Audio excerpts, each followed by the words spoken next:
presta atenção nesta história que está aqui com o pastor Ivan, por favor.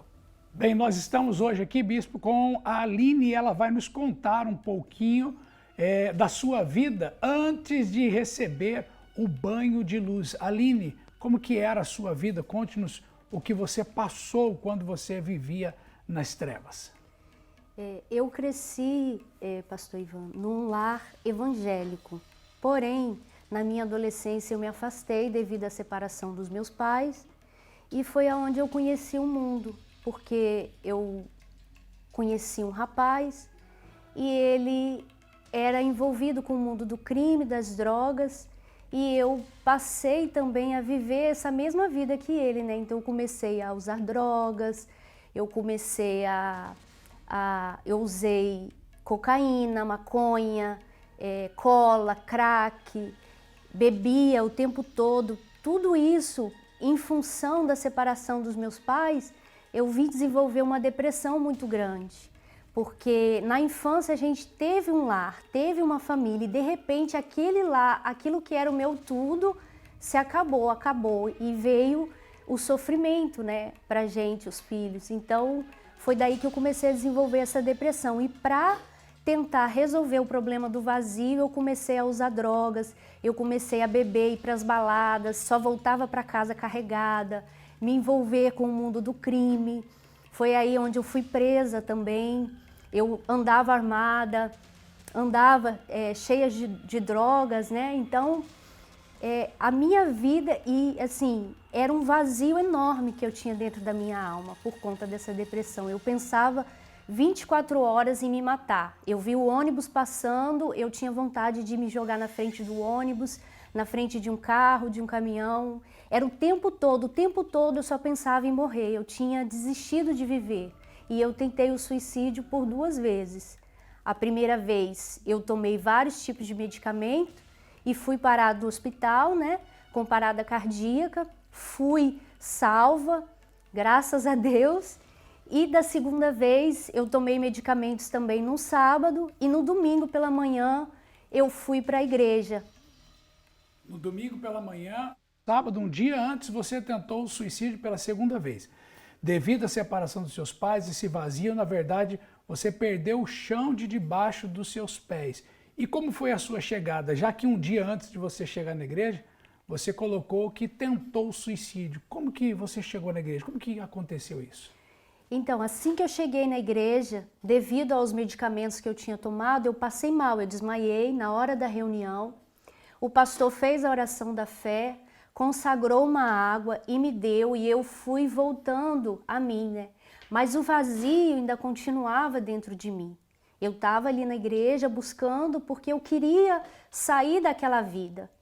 Mas eu não conseguia, com a minha força do braço, eu não conseguia sair daquela situação. Eu queria ter uma vida diferente, mas eu não conseguia. Lutava, relutava e não conseguia. Mas aí, desde o primeiro dia que eu cheguei à igreja, e o pastor, eu me lembro que ele falou assim: Aline, você ama esse rapaz, não ama? Eu falei assim: eu amo, pastor. Jesus ama muito mais você. A palavra dele me chamou a atenção, porque eu falei assim: meu Deus, eu quero conhecer esse amor então, porque eu não me sinto amada pela minha mãe, pelos meus pais, não me sinto amada por esse rapaz que me traiu, que fez tudo de ruim comigo, que me agredia verbalmente, fisicamente.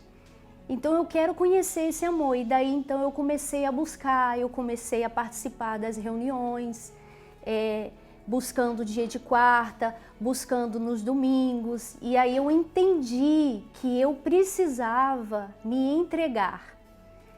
E assim, até eu entender com a palavra, né, até eu entender que essa entrega era entregar corpo, alma e espírito.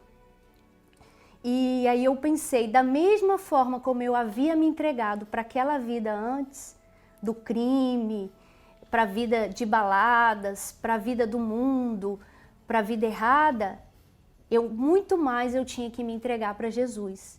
E aí eu comecei a buscar e orar, jejuar, fazer meus propósitos. buscar pelas madrugadas, ler a Bíblia. A minha mente foi se abrindo quando eu comecei a ler a Bíblia. Eu comecei a entender o que estava escrito, né? O que Deus queria me dar. Eu comecei a entender. E aí teve um dia que eu tive o meu encontro com Deus e o batismo com o Espírito Santo. Quer dizer, você tomou, na verdade, uma decisão, né? A decisão de sair daquela vida de sofrimento, conhecer o verdadeiro amor, conhecer o verdadeiro Deus. Como que está a sua vida hoje, Aline? A minha vida hoje, pastor Ivan, hoje eu tenho paz, hoje eu tenho alegria, hoje eu sou uma pessoa que tem prazer de viver, porque antes eu não tinha, né? Antes eu era humilhada, antes eu fui maltratada, né? Esse rapaz me agrediu. Mas hoje eu tenho paz, hoje eu tenho alegria, hoje eu tenho prazer de viver. Hoje eu sou bem casada com um homem de Deus, sirvo a Deus. Então, assim, a minha vida hoje é totalmente diferente, é totalmente completa. Eu não preciso de baladas, eu não preciso de nada para poder preencher o vazio, porque ele já foi preenchido com a presença de Deus, com a presença do Espírito Santo. Hoje uma mulher feliz. Feliz. E, inclusive, nós temos aqui o seu esposo, né? O seu marido está aqui no estúdio. Por favor, Jean Sibone, dá um beijo aí na sua esposa, por gentileza. Certeza. Hoje um relacionamento Abençoado. feliz e abençoados. Abençoado. E qual o conselho que vocês dão para estas pessoas que estão nos assistindo agora, que também vivem um relacionamento abusivo, com depressão, pensa em morrer todos os dias como você pensava, e o chão, na verdade, saiu de debaixo dos pés desta pessoa e ela acredita que não tem mais jeito para a sua vida. Qual o conselho que vocês dão para essas pessoas? Então, pastor Ivan, o conselho que eu dou para essa pessoa é para ela o mesmo conselho que um dia eu ouvi da minha mãe. Às vezes ela está em casa pensando que não tem jeito mais para a vida dela, que não tem mais solução, mas tem jeito, tem solução. Deus quer o melhor para você, quer te dar o melhor. Um dia minha mãe falou para mim, Aline, dá uma chance para Deus, para Ele te mostrar que com Ele é diferente. E realmente, com Deus é diferente, é tudo maravilhoso. Eu nunca imaginei que eu ia viver o que eu tenho vivido hoje, graças a Deus. E é importante, né, pastor Ivan e bispo Nilton, que a pessoa não fique mais protelando. Ela está do outro lado nos acompanhando, ela está acompanhando as orações, vendo os depoimentos, mas até quando que você vai ficar aí do outro lado? Um passo, uma decisão vai mudar a história da sua vida, como mudou a vida da minha esposa e também a minha e de tantas pessoas que a gente tem visto aqui no programa. É isso aí. Então tome a decisão que eles tomaram. Eu tenho certeza que a felicidade que há hoje dentro deles há de fazer morada também dentro de você. Prepare agora um copo com água. Nós vamos nos preparar para o momento da oração.